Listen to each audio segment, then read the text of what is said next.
প্ৰগতি 2026 মেঘালয়ৰ উমৰৈ মিলিটাৰী ষ্টেচনত অনুষ্ঠিত হোৱা এই বহুজাগতিক সামৰিক অনুশীলন প্ৰথমবাৰৰ বাবে ভাৰতীয় সেনাই আয়োজন কৰিছে।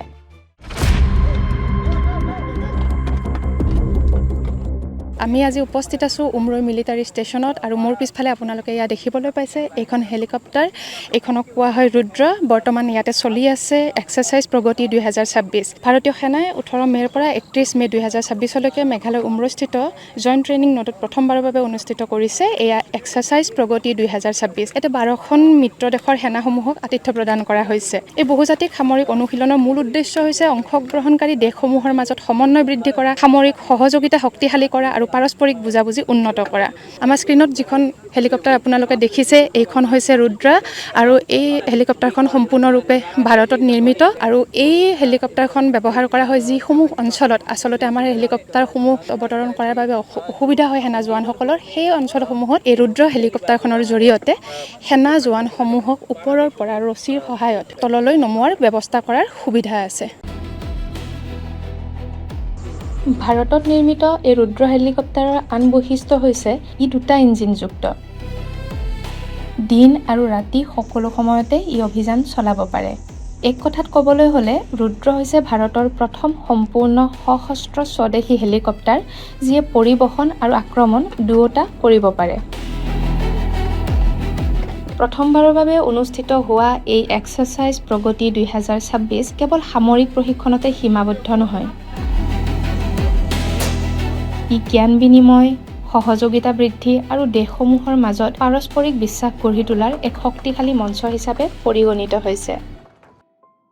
Exercise Pragati is a mega engagement set in the serene environments of Umroi, Meghalaya.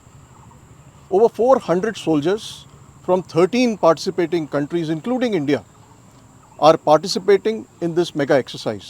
Over the days, we have conducted various specialist drills and procedures to include rockcraft, improvised explosive devices, special heliborne operations, various tactical drills, snap situations.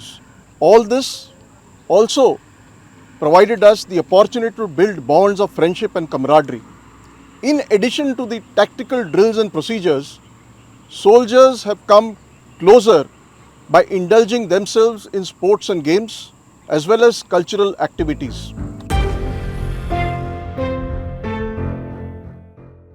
ইতিমধ্যে আমি আপোনালোকক কৈছোঁ ইয়াত চলি আছে exercise প্ৰগতি 2026। ইয়াতে ভাৰতবৰ্ষৰ লগতে অন্য 12খন দেশে অংশগ্ৰহণ কৰিছে আৰু এই এক্সাৰচাইজ প্ৰগতি 2026ৰ মূল লক্ষ্য হৈছে এই দেশসমূহৰ মাজত বন্ধুত্বপূৰ্ণ সম্পৰ্ক স্থাপন কৰা। সেই উদ্দেশ্যে ইতিমধ্যে বহুতখিনি এক্সাৰচাইজ আপোনালোকক দেখুওৱা হৈছে, আমাৰ স্ক্ৰীনৰ জৰিয়তে আপোনালোকে দেখিবলৈ পাইছে আৰু এতিয়া মোৰ পিছফালে আপোনালোকে দেখিবলৈ পাব আন এটা ডেমনষ্ট্ৰেশ্যন যিটো ইতিমধ্যে সাজু কৰি ৰখা হৈছে। এই যি সন্ত্ৰাসবাদ বিৰোধী ডেমনষ্ট্ৰেশ্যন বৰ্তমান চলি আছে ইয়াৰ জৰিয়তে কেৱল যুদ্ধ দক্ষতাই নহয়, সেনাসকলৰ মাজত যোগাযোগ, পৰিকল্পনা, নেতৃত্ব আৰু সিদ্ধান্ত গ্ৰহণৰ যি ক্ষমতা তাৰ পৰীক্ষা কৰা হয়। Pragati, the acronym stands for Partnership of Regional Armies for Growth and Transformation in Indian Ocean Region. We planned our operations and carried out detailed discussions on how to incorporate the latest technologies, the niche technology, and what is the effect of this on our operations, the new TTPs, that is techniques, tactics and procedures.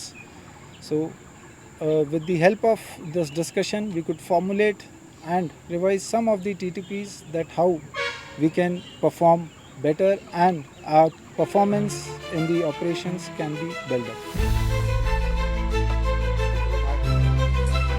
ভাৰতীয় সেনাই প্ৰথমবাৰৰ বাবে আয়োজন কৰা এই প্ৰগতি 2026 12খন বিদেশী দেশৰ 400ৰো অধিক সৈনিকক একত্ৰিত কৰিছে। ভাৰতৰ সৈতে অংশগ্ৰহণ কৰা আন দেশসমূহ হৈছে ভূটান, কম্বোডিয়া, মালয়েছিয়া, মালদ্বীপ, Myanmar, Nepal, Philippines, Seychelles, Sri Lanka, Vietnam, Indonesia, Laos. Corps of ইঞ্জিনিয়াৰ্ছৰ মেজৰ সুস্মিতা এছ ৱাৰিয়ৰে এই প্ৰগতি 2026 আয়োজন কৰাৰ বাবে ভাৰতক ধন্যবাদ জনাই কয় যে ই বিভিন্ন দেশৰ সেনাবাহিনীৰ মাজত এক অৰ্থবহ সম্পৰ্ক গঢ়ি তোলাত উৎকৃষ্ট সুযোগ সৃষ্টি কৰিছে। As a part of exercise Pragati, we have carried out and trained in tactical environments wherein key engineering tasks have been done and best practices have been shared between the contingents. So in this scenario, we have carried out counter IED operations, counter IED drills, room intervention drills, we have had MVCP drills, we have also participated and supported counter-insurgency and counter-terrorism operations in simulated combat environments. So operating in mixed groups with personnel from friendly foreign countries has given us very valuable exposure to different tactical drills, to equipment and operating procedures. This has enhanced our interoperability and coordination between the participating contingents. We have also are now confident and we feel capable to respond to dynamic operational situations.